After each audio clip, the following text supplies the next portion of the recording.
Hi, and welcome to Side by Side Learning. I'm Lindsay, and today I wanted to share one of our mini units that kind of covers a sensitive subject, but it's one that I feel strongly about, and it also connected to our life. And you might find some parallels too. One reason we decided to homeschool was so that we could talk a lot more about history and relate it to the life that we're dealing with in our own individual lives and also as a country and as a world. And one of the people that I really wanted to learn about was Anne Frank. I love Anne Frank, but it's also it's such a hard thing to talk about, especially with little kids. And so it was a struggle for me to figure out how I wanted to talk about it, what resources I wanted to talk about it, if it was age appropriate, if it wasn't age appropriate, and how to share all of that information. So this is what I did, okay? Okay. So first up, one of the things that stood out to me about Anne Frank and why I wanted to talk about her was because we were really struggling in like April when the COVID shutdowns were all happening and we were stuck in our house. But the truth is, we weren't really stuck in our house. We could still go outside, we could still do adventures, we just weren't getting together with people. And it was hard. And it was hard. And I'm sure that you guys were struggling too. But I wanted my kids to realize how blessed we were, even though it was a major challenge. But we weren't hiding from people. We weren't worried about being arrested. Yes, we were being safe so that we didn't get sick, but we weren't afraid for our lives. We were being cautious. We weren't being afraid. And we've got a big house. We've got a big yard. We live in a small community. Like, we're super blessed. And so I wanted my kids to know the story of Anne Frank so that we could be grateful for the things that we have and for our freedoms, even when we were having those big struggles. So I got some books. Of course I got books. I don't think I'll ever do a unit without books. Okay, so we got, I'm probably going to say this wrong, but Miep and the Most Famous Diary, Martin and Anne, Anne and the Remembering Tree, Anne Frank, this is the Little People Big Dreams series, and then Who Was Anne Frank. Okay, so my oldest is 7, and he's sensitive, which is one of his big strengths. He's got this huge heart, and he just wants to love everybody, and he's just an awesome kid. But I wanted to teach him about this so we could really be grateful for the blessings that we have. So I had to be a little bit careful, and I had to be I wanted to be honest, and I wanted to be truthful and factual, but you also don't need the whole truth. You need to figure out what's appropriate for your kids so that they can understand and comprehend it without overwhelming them and breaking their hearts. Like, I want to have sensitive kids. I want to have kids that have empathy, that have all of these amazing attributes, but I don't want to break them and just make them feel that people are terrible, because that's not the case. But there are some terrible people out there. So it was a challenge. It was a big challenge. But I think I figured out how to do it mostly okay. There were still tears, there was still crying, and still, he just can't understand why people would be so mean. And I don't understand it either. But it's true, and that's just how some people are just terrible. So we talked about it. So if you follow me on Instagram, you know that every Monday I share a book review on topics that are encouraging diversity. We have discussions about race, about different abilities. We talk about a lot of things that promote empathy, understanding kindness, encouraging, and involving others. Like, it's a huge thing in our home. So Anne Frank was really good for us to pair into that as well. Okay, so I'm going to share a little bit of the book reviews that we did for each of these so that you guys can decide what's appropriate for your family and what might be a little bit too intense. And I'm going to start right now and say that it's probably better for like 8 plus. 7 was hard. 7 was hard. I don't regret it. It was a good conversation for me to have with my 7-year-old, but it was a lot and it was heavy and it wasn't something that my other kids were capable of understanding.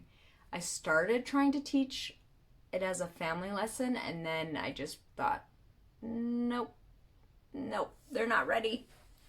So this is the book that we read first that I read with my younger kids as well. So I've got a 7-year-old, a 6-year-old, a 4-year-old, and a 2-year-old. And it was too much.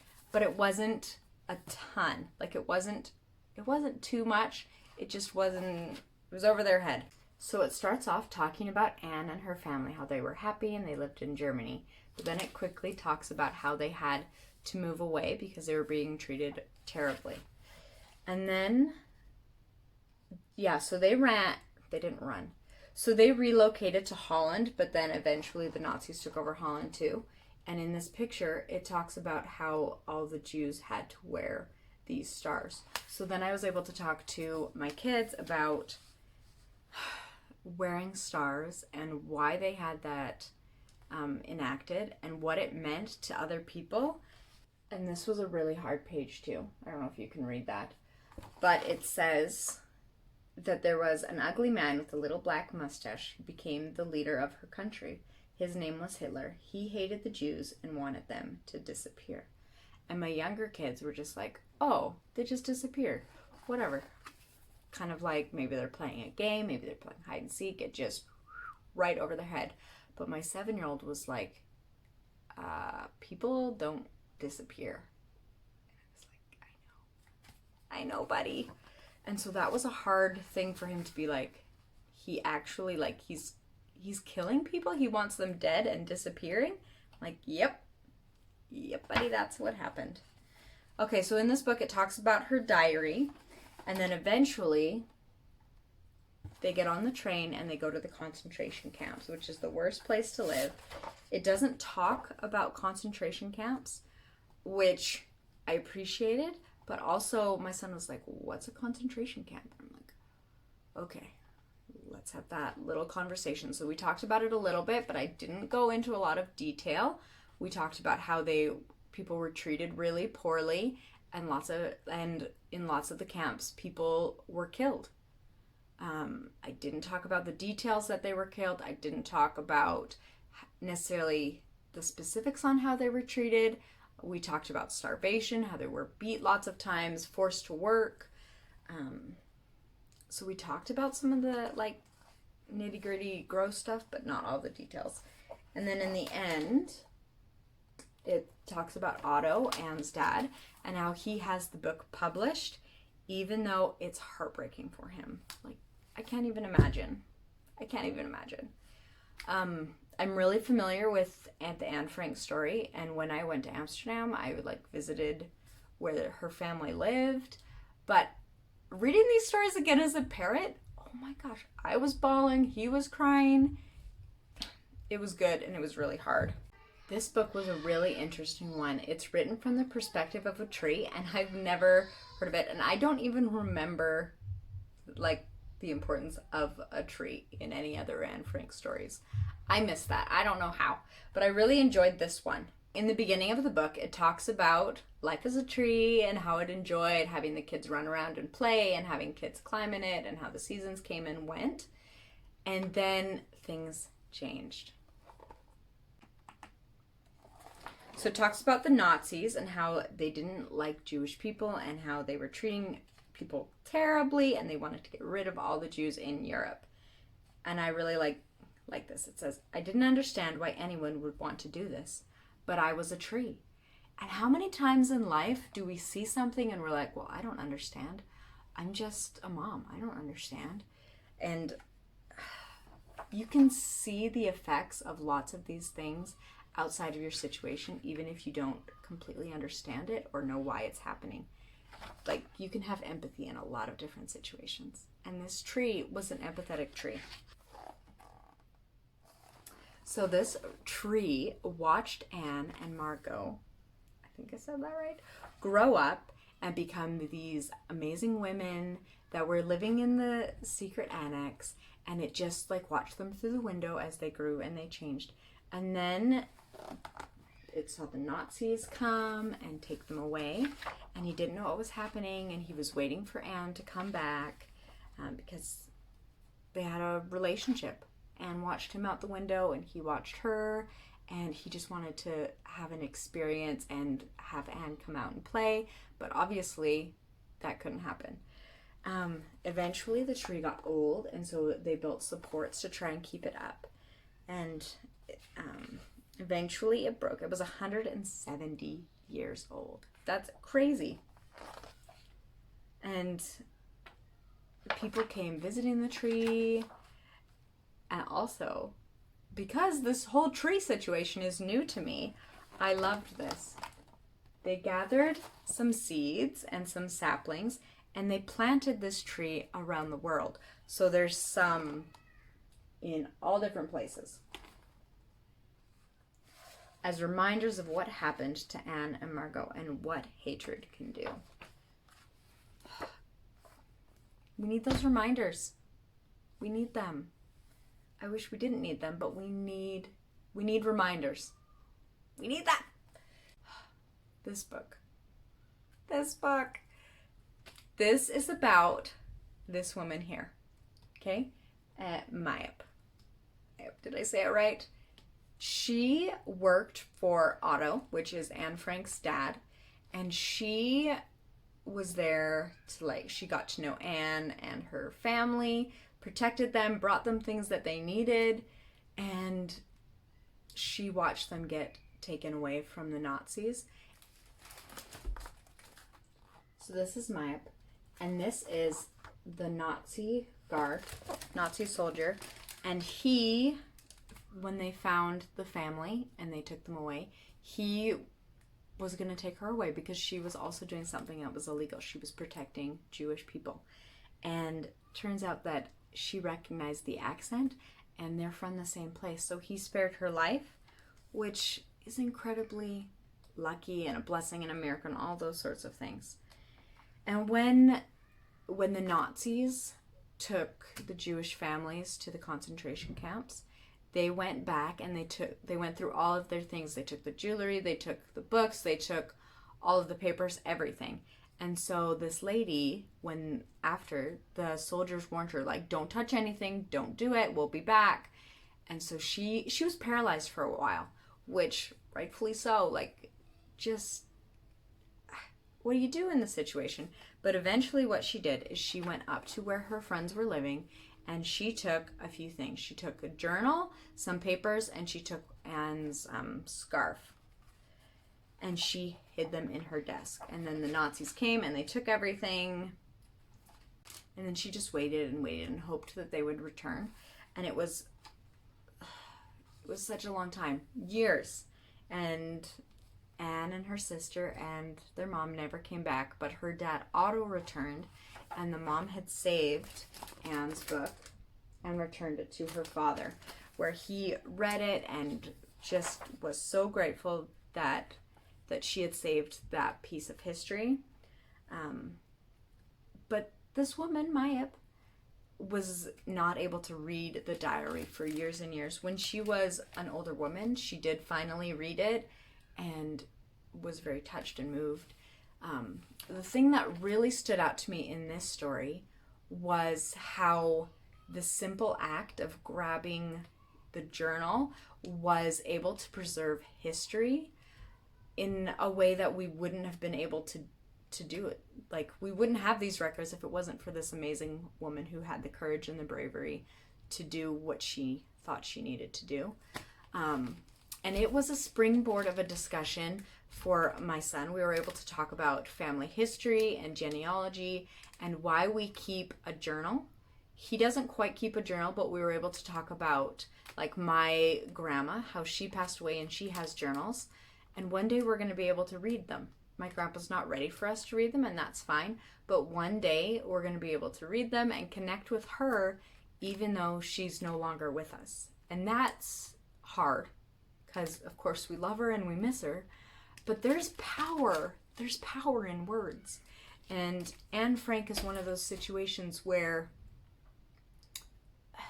we can connect with history differently than just reading a textbook by reading her stories. And even if you're not actually reading her physical journal, there's these picture books that I'm sharing are ways that you can still connect and teach your children about the power of hatred and the power of love and positivity and living your best life no matter what situation you're in. Anne and Martin. They were born in the same year.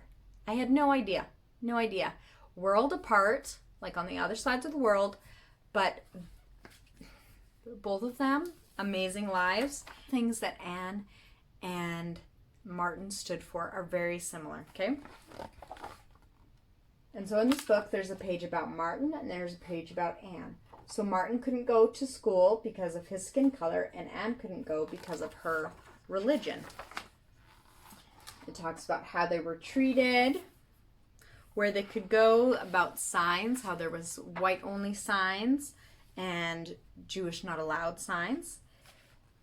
And it talked about when they were both 13 and what they were doing. So when Martin was 13, he won a speech competition and hoped that he could change laws, and he made a huge impact. And when Anne was 13, she got her diary and started writing. She was trapped in the attic, but she described the world and how light could brighten the deepest darkness. How beautiful is that? This page says, while Martin grew older, Anne's 15th year was her last. The Nazis stormed Anne's hiding place. They arrested her family and friends hiding with them. Anne's diary was left behind, pages scattering on the floor of the dusty attic. But she still believed in the power of simple acts of kindness. It breaks my heart, and I can't even imagine. And then it talks about when Martin was 39, when he was killed. But no one could kill the way Martin inspired others. Just like Anne, Anne's words will never die. They were in different places, but they both had a dream. Martin and Anne were born in different places, but they both dreamed that one day all babies would be seen as beautiful as all babies are. This is the last book that I'm going to show you guys today. I adore the Who Was series. They do such a great job of teaching biographies or historical events, but they also involve more kind of what's going on in the world and give you the behind the scenes or more information, which is so great and it's so powerful. We chose not to read this one at this point in time because the picture books were too much, and I knew that this would just be too much than what my kids could handle at this moment.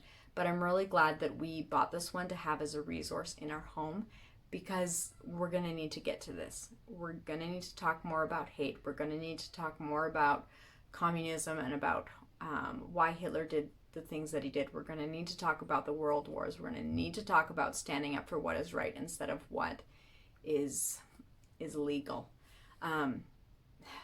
Because we need people to stand up for others, just like Mayap did. We need that in this world. So we're going to use this one, but not yet. I'm going to flip through it a little bit for you, though. There's sections like this that talk about, this one talks about Hitler. There's pages that go into discussion about the World War. They use words like anti-Semitism. They talk more in depth about the yellow stars and what they mean.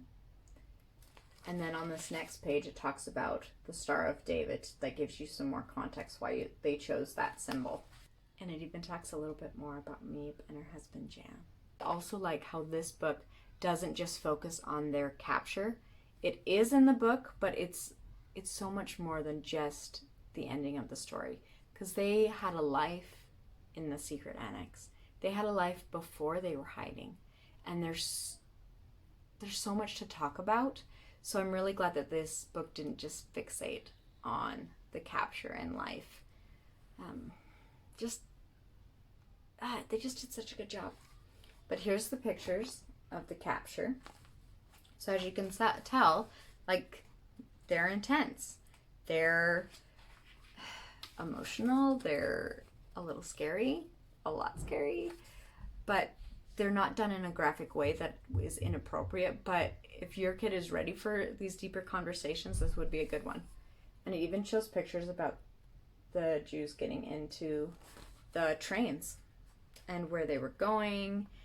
This one says that they were in a concentration camp in Poland called Auschwitz. I love the title of this chapter. It's called One Dream Comes True. And Anne Frank wanted to be a writer. That was her goal. She had stories to tell and wanted to share them with the world.